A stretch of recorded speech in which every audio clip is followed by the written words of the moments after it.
में स्पेशली मौर्यकालीन जो है वो शासक से संबंधित बचे हुए प्रश्नों को हम देखेंगे। आज जो है वो पार्ट ये थर्ड हो जाएगा। ऑलरेडी मैंने इसके बहुत सारे पार्ट प्रोवाइड किए हैं, आप देख लीजिएगा उसको। चलिए स्टार्ट करते हैं। आज आप देख सकते हैं यहाँ पे ऑलरेडी जो है फर्स्ट इसके प्रीवियस पार्ट में वो एक जो है वो 35 नंबर तक बन चुके थे। आज जो है वो 136 नंबर से देखेंगे। ठीक है, वीडियो जो है वो रुक गया था, इसकी वजह से मैं इसको कंप्लीट नहीं करा पाई थी। इसलिए चलिए देखते हैं इसको। अधिकारी के बारे में यहाँ पे देख सकते हैं। तो समाहर्त्री जो है वो स्पेशली राजस्व का प्रधान संग्राहक होता था, 2 हो जाएगा। जमींदात्री जो है वो कोषपाल होते थे, और जो है वो संस्था अध्यक्षा जो है वो स्पेशली बाजार अधीक्षक थे, यानी स्पेशली 4। और ये अंतर्वंशिका जो है वो स्पेशली आपका जो है वो महल के रक्षकों की जो है वो प्रमुख होते थे। तो यहाँ पे देख सकते हैं 2, 3, 4 एंड 1 जो है वो राइट हो जाएगा। यहाँ पे देख सकते हैं आपकी बी जो है वो बिल्कुल करेक्ट ऑप्शन हो जाएगा। यहाँ पे आप देख सकते हैं स्पेशली बताया जा रहा है कि अगर हम बात करें बी ऑप्शन के अकॉर्डिंग, डिटेल सेक्शन को देखते हैं। अधिकारी और आधारित पद को देखेंगे तो समाहर्ता जो है राजस्व का प्रधान संग्राहक था। सनददाता जो है कोषपाल या कोषाध्यक्ष थे, और संस्था अध्यक्ष जो है बाजार अधीक्षक हो जाएंगे। अंतर्वंशिका जो है वो महल के रक्षकों की प्रमुख थे। नागरिक जो है वो आपका नगर मजिस्ट्रेट हो जाएंगे। और अक्षय जो है वो पाटली के स्पेशली केंद्रीय लेखाकार या महालेखाकार थे। पौतवाध्यक्ष जो है जो माप तौल का अधिकारी था। राजू जो है वो भूमाप एवं जो है राजस्व से जुड़ा अधिकारी था। सीताध्यक्ष जो है वो भूमि कर आपका अधिकारी थे। रूपदर्शक जो है वो सिक्कों का प्रेक्षक थे, और एग्रोनोमॉई जो है वो मार्ग अधिकारी थे। देवारिक जो है वो राजमहल का द्वारपाल था। अगला देख सकते हैं यहाँ पे स्पेशली जो है वो मौर्य प्रशासन के उच्च पदों और संबंधित विभागों पे विचार करना है। यहाँ पे देख सकते हैं स्पेशली। तो चलिए हम लोग देख लेते हैं। सबसे पहले जो है वो मौर्य प्रशासन के उच्च पदों पे संबंधित विभाग। तो समाहर्त्री जो है मुख्य राजस्व समाहर्ता थे। देवारिक जो है वो सेना प्रमुख थे नहीं थे। अगला है कि अक्ष पटेल जो है वो आपका अभिलेख सा लेखा जो है वो परीक्षा अधिकारी थे। शनिधात्री जो है वो कोषाध्यक्ष हो जाएंगे। तो 1, 3, 4 जो है वो बिल्कुल राइट हो जाएगा। अकॉर्डिंग टू ऑप्शन जो है वो आपका बी एकदम राइट हो जाएगा, याद रखिएगा। यहाँ देख सकते हैं अगला। यहाँ पे देख सकते हैं अधिकारी और जो है राजतंत्र में कर्तव्य को देखेंगे। समाहर्ता जो है वो संग्राहक हो जाएंगे। उसके अलावा सन्निधाता जो है वो कोषाध्यक्ष या भंडारक अध्यक्ष हो जाएंगे। उसके अलावा नागरिक जो है वो आपका नगर मजिस्ट्रेट हो जाएंगे। और अक्षय पाटलिक जो है वो आपका केंद्रीय लेखा अधिकारी हो जाएंगे। तो स्पेशली जो है वो 2, 1 और जो है वो 3, 4 राइट हो जाएगा। 2, 1 जो है वो 3, 4 जो है वो यहाँ पे ए बिल्कुल करेक्ट ऑप्शन हो जाएगा। अगला देख सकते हैं यहाँ पे बताया जा रहा है कि मौर्य प्रशासन में आपका सन्निधाता किससे संबंधित था। तो कोषपाल की जो है वो कोष की देखभाल करता था। तो ए जो है वो राइट हो जाएंगे। स्पेशली आप देख सकते हैं राजू जो है वो आपका स्पेशली मौर्य शासन में अधिकारी भूमाप थे। तो स्पेशली बी जो है वो राइट हो जाएंगे। अगला आप देख सकते हैं ये स्पेशली जो है वो निम्नलिखित में से कौन आपका मौर्य युगीन अधिकारी तौल माप का प्रभारी था। तो पौतवा अध्यक्ष हो जाएंगे। ये जो है वो राइट हो जाएगा। अगला देख सकते हैं मौर्यन मंत्रिपरिषद में निम्न में से कौन जो है राजस्व इकट्ठा करने से संबंधित था। तो ये समाहर्ता हो जाएंगे। तो ये जो है वो बिल्कुल राइट हो जाएगा। अगला देख सकते हैं कि निम्नलिखित में से कौन सा अधिकारी मौर्य प्रशासन का भाग नहीं था। अग्रहारिक नहीं होते तो स्पेशली डी जो है वो राइट नहीं है। देख सकते हैं मौर्य प्रशासन में युक्त राजस्व अधिकारी प्रादेशिक प्रदेश का अधिकारी और राजूक जनपद का जो है वो अधिकारी होता था। अग्रहारिक नामक जो है वो अधिकारी हर्ष के शासनकाल में होता था। अशोक के शासन में जो है वो प्रतिवेदक क्या करते थे। तो स्पेशली आपका घटनाओं की सूचना देते थे। तो बी जो है वो राइट हो जाएगा। अशोक ने अपने साम्राज्य में घटनाओं की सूचना देने वालों को नियुक्त किया था, तथा उन्हें स्पष्ट आदेश दिया था कि प्रत्येक समय एवं प्रत्येक स्थान में सर्वत्र जनता के कार्य की सूचना उसे दे। यह उल्लेख जो है वो उसके 6ठे अभिलेख में मिलता है। अगला आप देख सकते हैं कि अशोक के जो है शासनकाल में कुमार कहाँ नियुक्त थे। तो तक्षशिला, तोसली और उज्जैनी में नियुक्त थे। तो ये जो है वो राइट हो जाएगा। राजनीतिक जो है वो महत्व के प्रांतों में राजकुल से संबंधित व्यक्तियों को ही राज्यपाल नियुक्त किया जाता था। उन्हें कुमार तथा जो आर्यपुत्र कहा जाता था। तक्षशिला, सुवर्णगिरि, तोसली एवं उज्जैनी में इस प्रकार के कुमारों की नियुक्ति की गई थी। दिव्य वरदान से पता चलता है कि अशोक का पुत्र कुमार तक्षशिला का जो राज्यपाल था। महावंश से आपका पता चलता है कि उसने जो है वो अपने छोटे अशोक का जो पुत्र महेंद्र इस पद पर नियुक्त हुआ। संभवतः उपराजा का पद जो है वो प्रधानमंत्री जैसा होता था। मौर्य आपका युग में अवंती पद था, तो देख सकते हैं मौर्य में युग में जो अवंती पद था तो पश्चिमी प्रांत में हो जाएंगे, तो सी जो है वो राइट हो जाएगा। देख सकते हैं डिटेल में कि मौर्य शासक जो है वो स्पेशली अगर बात करें अशोक के अभिलेखों में हमें उसके निम्नलिखित 5 प्रांतों के नाम ज्ञात होते हैं। उत्तरापथ, जिसमें जो पश्चिमी उत्तर प्रदेश सम्मिलित था, इसकी राजधानी तक्षशिला थी। अवंती पथ जो यह पश्चिमी प्रांत की राजधानी उज्जैनी थी। कलिंग इसकी जो राजधानी तोशली थी। और दक्षिणापथ जो है इसमें दक्षिण भारत का प्रदेश शामिल था। इसकी राजधानी सुवर्णगिरी यानी कनकगिरी यानी जोनागिरी थी। और मध्य जो है वो देश यानी प्राची या जो प्रासी, इससे तात्पर्य पूर्वी भारत से है और इसकी राजधानी पाटलिपुत्रा थी। अगला देख सकते हैं कि भारत में अश्वरोही सेना के युद्ध में आपका निम्नलिखित आपका कथों पर विचार कीजिए। तो लोहे की जो है वो रकाब ने कवचित योद्धा को बिना गिरे अश्व पर दृढ़ता से बैठने को संभव बनाया था। फर्स्ट जो है वो बिल्कुल राइट है। अगला देख सकते हैं कि लोहे की रकाब की वजह से अश्वरोही बिना संघात के झटके के कारण गिरे शरीर के पास बल्लों को कस करके पकड़े हुए धावा भी कर पाते थे, स्पेशली आक्रमण भी कर पाते थे। यहाँ पे जो वो सी राइट हो जाएगा। यहाँ पे देख सकते हैं भारत में अश्वरोही आपका सेना के संदर्भ में प्रश्नगत दिए गए दोनों विकल्प सत्य है। लोहे को रकाब ने आपका कवचित योद्धा को बिना गिरे अश्व पर दृढ़ता से बैठने को संभव बनाया था। लोहे की रकाब की वजह से अश्वरोही बिना संघात के झटके के कारण गिरे शरीर के जेबों पास बल्लों को कस कर के पकड़े हुए धावा यानी आक्रमण भी कर पाते थे। समाज को देख सकते हैं यहाँ पे, तो समाज के टॉपिक के अंतर्गत निम्नलिखित में से किसी एक से जो वो बिगाड़ का निर्देश होता है, तो ये स्पेशली वेष्टि से संबंधित थे। यहाँ पे आप देख सकते हैं कि वेष्टि अर्थ का अर्थ जो है वो स्पेशली बिगाड़ है। और एरियन के अनुसार शिल्पी और कारीगर राज्य के लिए कर के स्थान पर बिगाड़ करते थे। यहाँ पे देख सकते हैं कि कौटिल्य के अर्थशास्त्र के अनुसार कौन सही है, तो न्यायिक दंड के परिणाम स्वरूप कोई व्यक्ति दास हो सकता था, तो ये सही नहीं है। अगला देख सकते हैं स्त्री दास से अपने मालिक के संसर्ग से पुत्र जनन पर कानूनी तौर पर मुक्त हो जाती थी, तो सेकेंड आपका राइट हो जाएगा।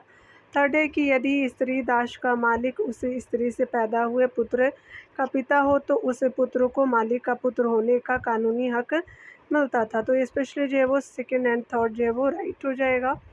तो यहाँ पे बी ऑप्शन बिल्कुल राइट हो जाएगा। यहाँ देख सकते हैं अर्थशास्त्र के 65वें प्रकरण में दासकल्प अध्याय है, जिसके अनुसार पारंपरिक राज्य दंड एवं उत्पत्ति के साधन विषयक विपत्ति के आने पर केवल किसी भी आर्य व्यक्ति की जो वो आर्य जाति के व्यक्ति को ही गिरवी रखा जा सकता था, यानी फर्स्ट जो है वो गलत है। स्त्री दास को अपने मालिक से संतान होने पर जो स्त्री और बच्चा दोनों को दासता से मुक्त हो जाने का प्रावधान था। इस प्रकार कथन 2 सही है।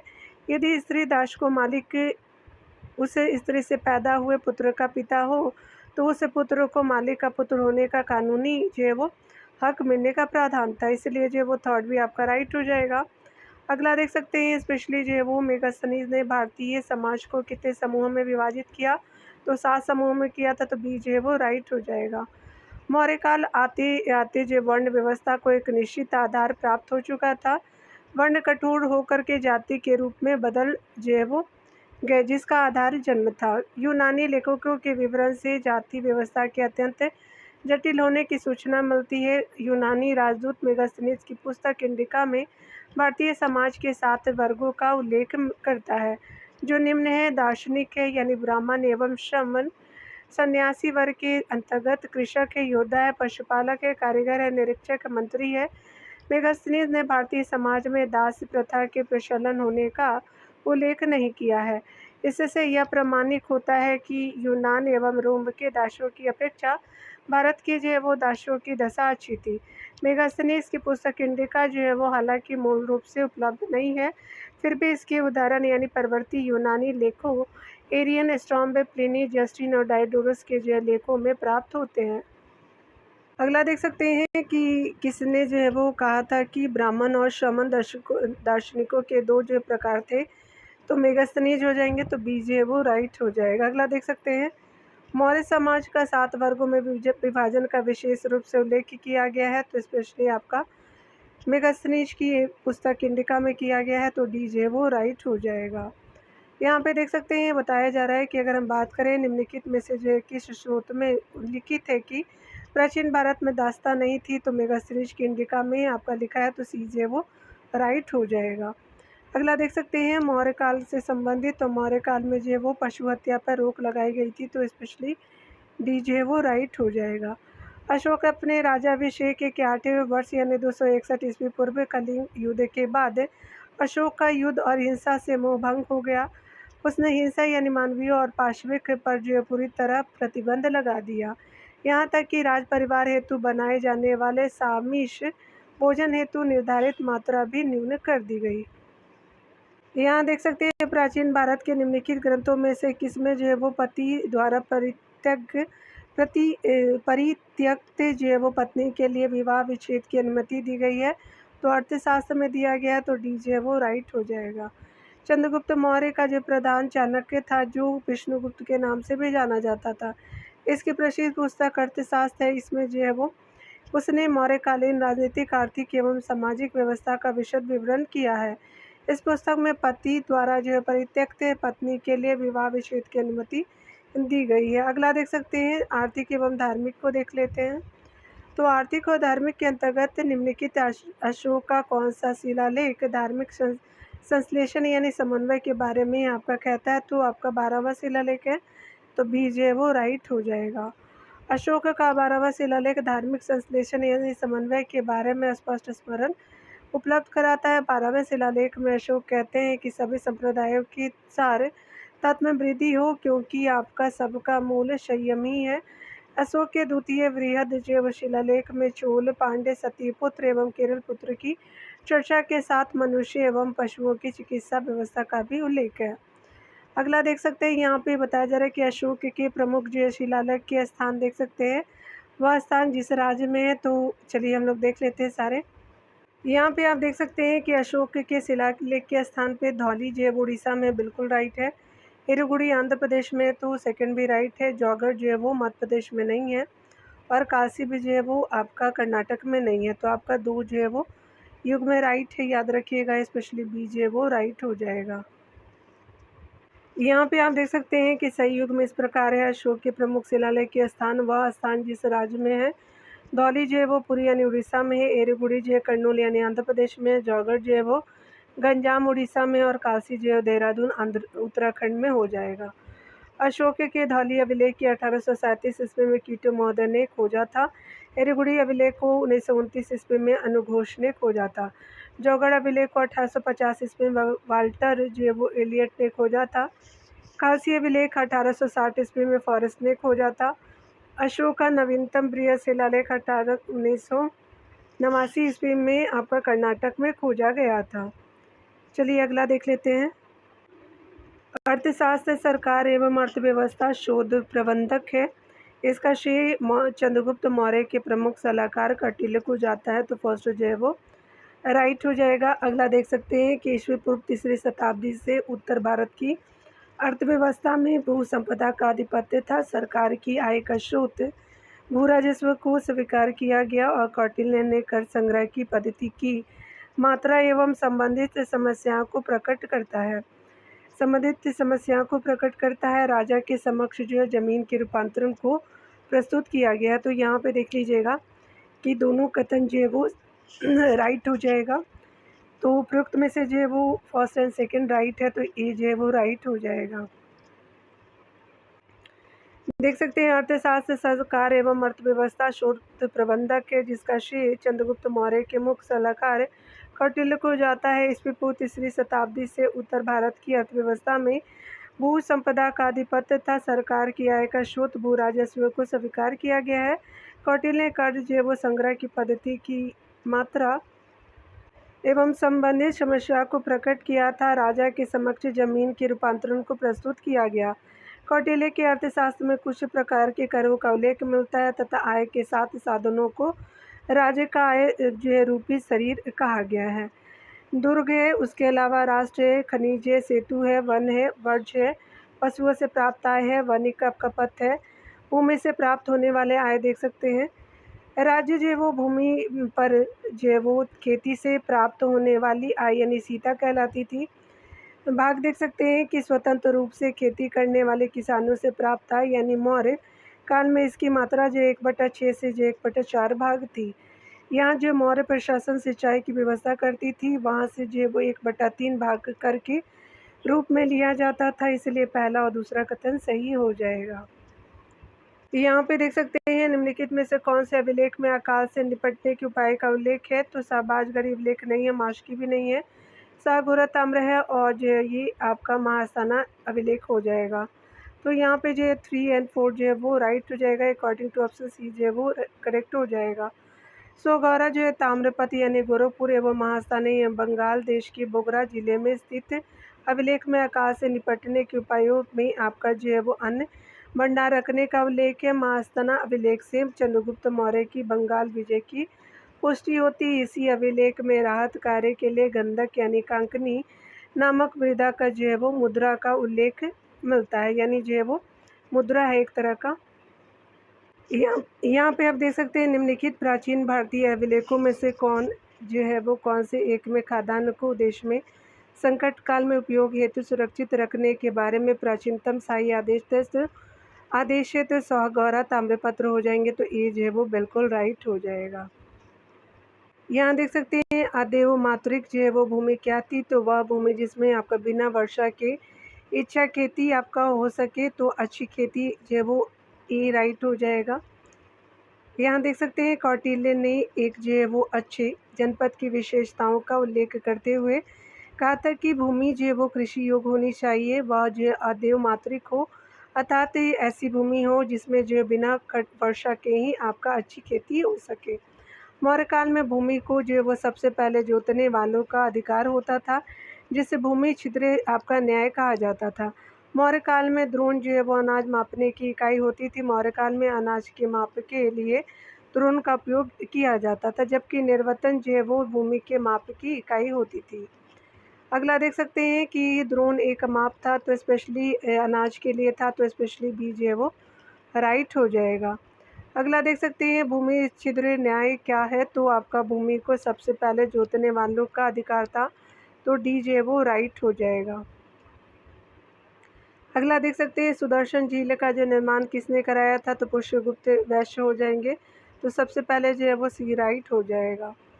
यहाँ देख सकते हैं सुदर्शन झील का निर्माण जो चंद्रगुप्त मौर्य के शासनकाल में सौराष्ट्र के गवर्नर पुष्यगुप्त वैश्य द्वारा करवाया गया था। यह जो जानकारी शक शासक रुद्रदामन के जूनागढ़ अभिलेख यानी 150 ईस्वी से मिलती है, और इसी अभिलेख में यह भी पता चलता है कि अशोक के शासनकाल में इसी झील का पुनर्निर्माण करवाया गया था। उस समय वहाँ का राजपाल शासक था। इसके अतिरिक्त जो है वो इसके अतिरिक्त इसी जो है वो अभिलेख से इस झील के बांधों के पुनर्निर्माण की जो जानकारी स्कंदगुप्त के शासनकाल में गिरनार के प्रशासक सुविशाख द्वारा भी प्राप्त होती है। मौर्य काल में जो है वो सिंचाई यानी सुविधा यानी जल संसाधन के लिए सुदर्शन झील निर्माण करवाया गया था, जो उज्जैन एवं जो है रेवतक पहाड़ियों से निकलने वाली पलाशिनी एवं स्वर्ण सिकता नदी पर स्थित है। यहाँ देख सकते हैं सुदर्शन झील का निर्माण किसने किया था। तो ये चंद्रगुप्त मौर्य हो जाएंगे, तो ए राइट हो जाएगा। अगला देख सकते हैं कि जल की आवश्यकता को ध्यान में रखते हुए जिस प्रथम शासक ने गिरनार क्षेत्र में एक झील का निर्माण करवाया था वह थे तो चंद्रगुप्त मौर्य हो जाएंगे, तो ए जो है वो राइट हो जाएगा। अगला देख सकते हैं चंद्रगुप्त मौर्य के जो है वो समय सौराष्ट्र का राज्यपाल कौन था। तो वैश्य आपका पुष्यगुप्त थे, तो सी जो है वो राइट हो जाएगा।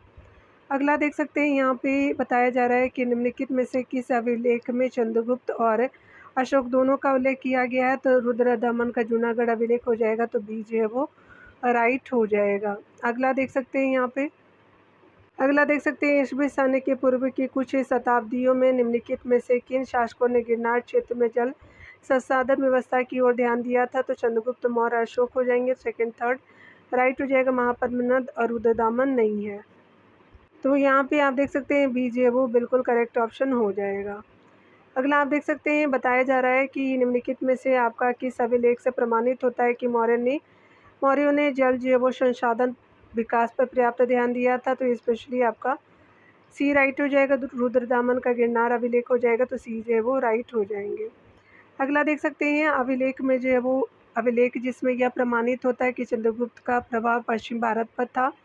तो आपका रुद्रदामन का जूनागढ़ अभिलेख से पता चलता है, सी राइट हो जाएगा।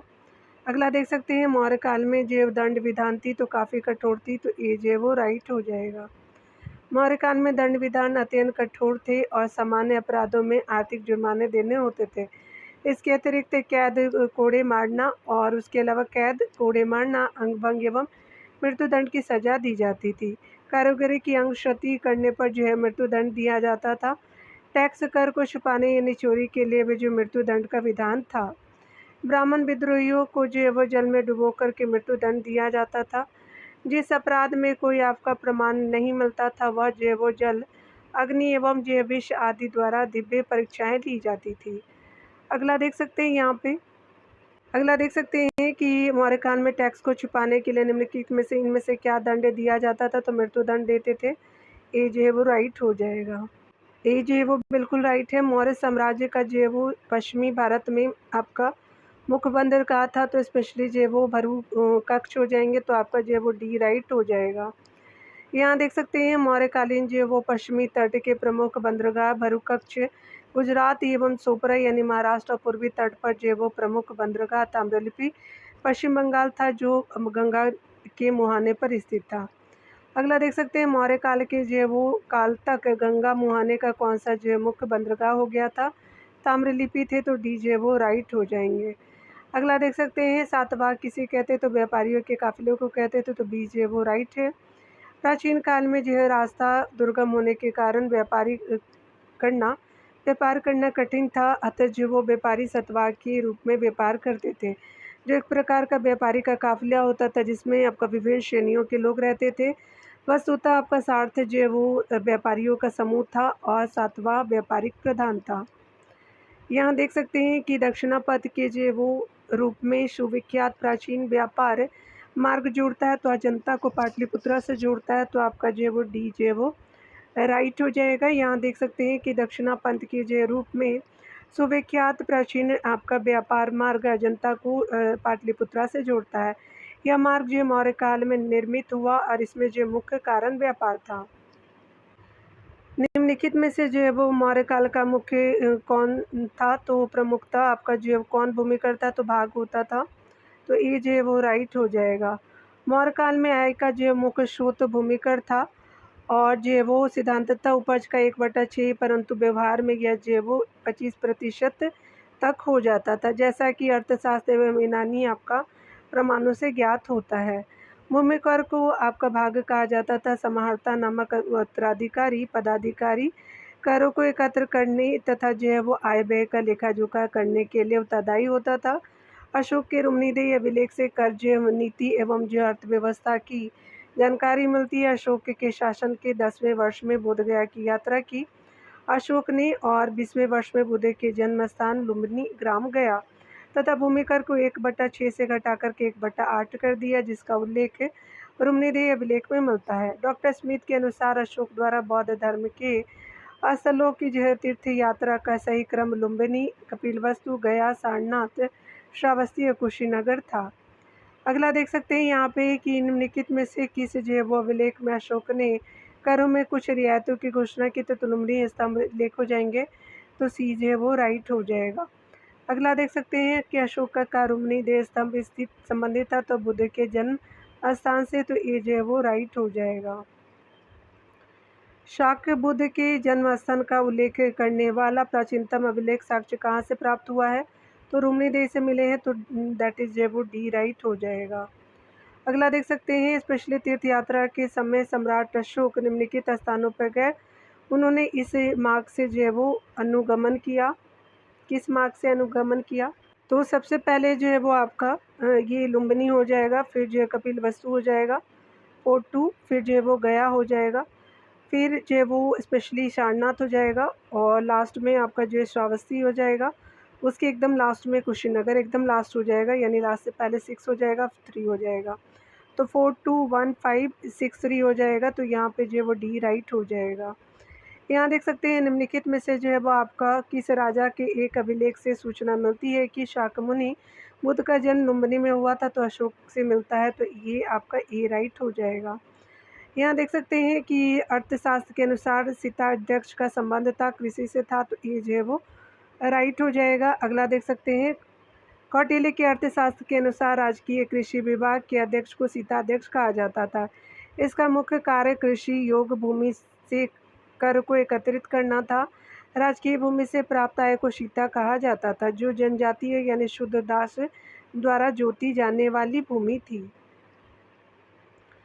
यहाँ देख सकते हैं कि मौर्य काल में भूमिकर, जो कि राज्य की आय का मुख्य स्रोत था, किस अधिकारी द्वारा एकत्रित किया जाता था, तो सीता अध्यक्ष के द्वारा किया जाता था। सी जो है वो राइट हो जाएगा। अगला देख सकते हैं यहाँ पे अर्थशास्त्र के अनुसार सीता भूमि का प्राय क्या था, तो ये स्पेशली जनजातीय द्वारा जोती जाने वाली भूमि थी। सी जो है वो राइट हो जाएगा।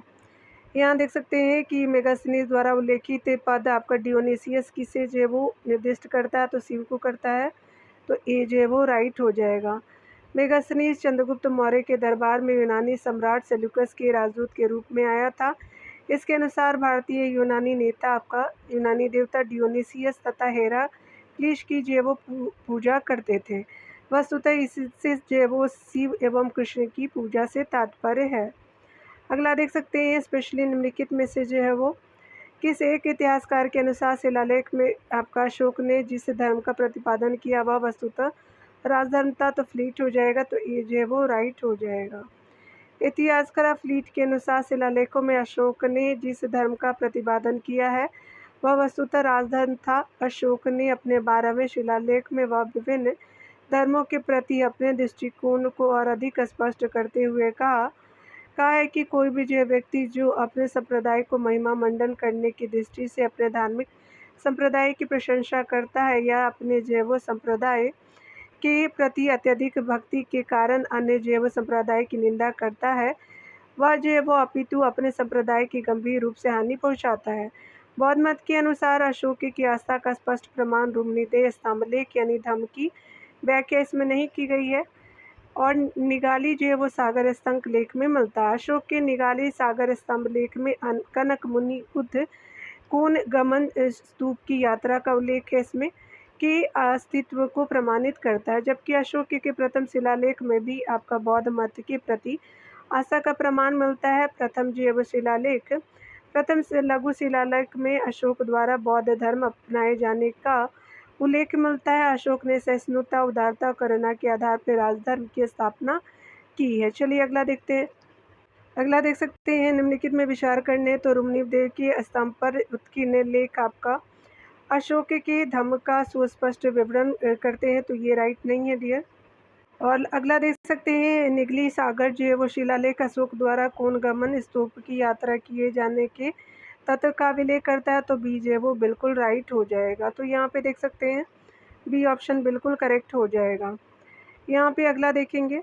अगला देख सकते हैं कि निम्नलिखित में से किस शासक ने अपनी प्रजा को इस अभिलेख के माध्यम से परामर्श दिया कि कोई भी जो है वह व्यक्ति जो अपने संप्रदाय को महिमा मंडित करने की दृष्टि से अपने धार्मिक संप्रदाय की प्रशंसा करता है या अपने संप्रदाय के प्रति अत्यधिक भक्ति के कारण अन्य संप्रदायों की निंदा करता है, वह जो है वो अपितु अपने संप्रदाय को गंभीर रूप से हानि पहुंचाता है, तो अशोक हो जाएंगे, तो ये जो है वो राइट हो जाएगा।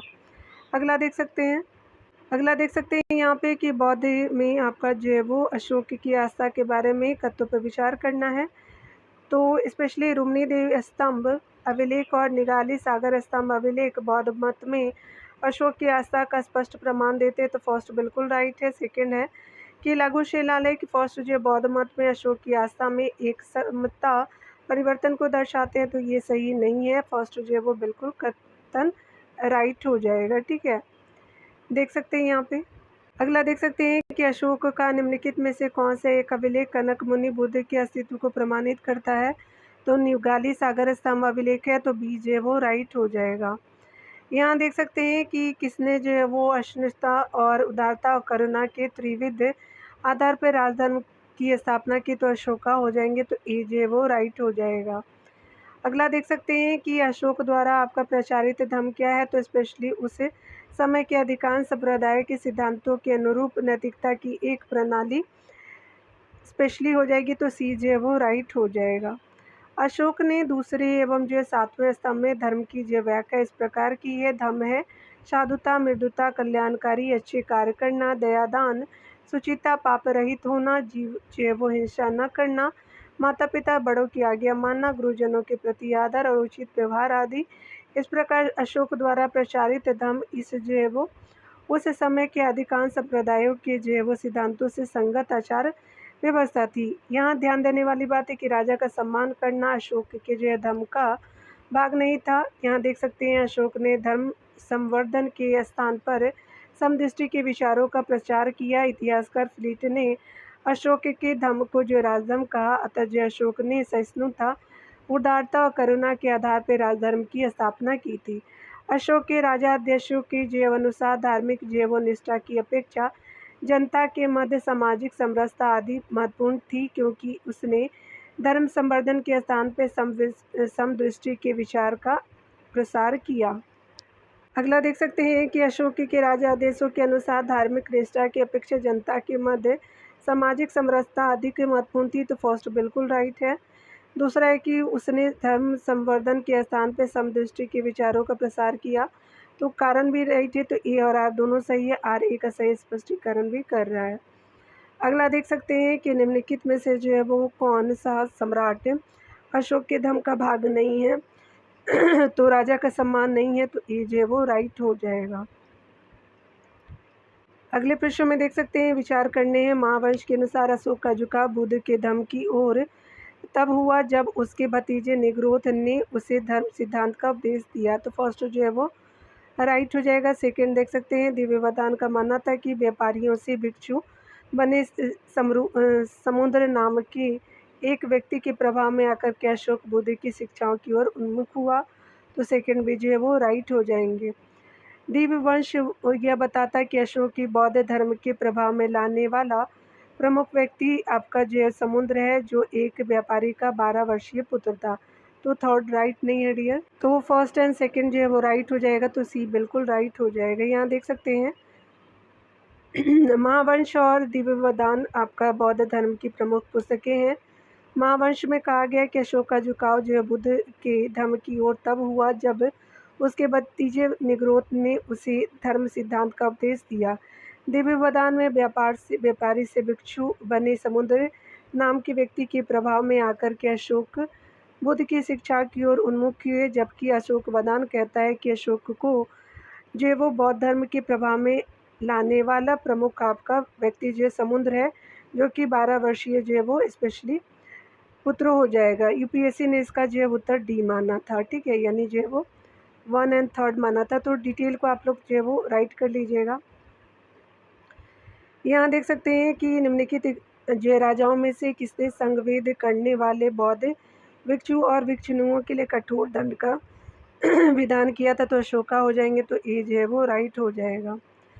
मौर्य शासक अशोक कौशाम्बी अभिलेख में संगवेद रोकने संबंधी आदेश में कहता है कि जो भी संघ में फूट डालने की कोशिश करेगा, चाहे वह भिक्षु हो या भिक्षुणी, उसे सफ़ेद वस्त्र पहनाकर के संघ से निष्कासित कर उसे कठोर देने का विधान किया जाएगा।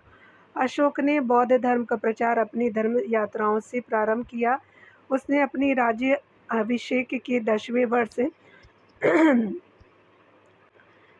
वर्ष बोध गया की यात्रा की। अशोक के काल में तृतीय बौद्ध संगीति का आयोजन पाटलिपुत्रा के अशोकाराम विहार में आपका आयोजन किया गया था।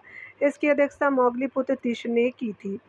अगला देख सकते हैं स्पेशली बताया जा रहा है कि पाटलिपुत्रा के जो है वो अशोकाराम विहार में आयोजित तृतीय जो है बौद्ध संगीति की अध्यक्षता किसने की थी? मोगली पुत्र तिश ने किया था, सी जो है वो राइट हो जाएगी। अगला देख सकते हैं कि अशोक के शासनकाल में बौद्ध सभा किस नगर में आयोजित की गई थी? तो पाटलिपुत्रा में किया गया था, बी राइट हो जाएगा।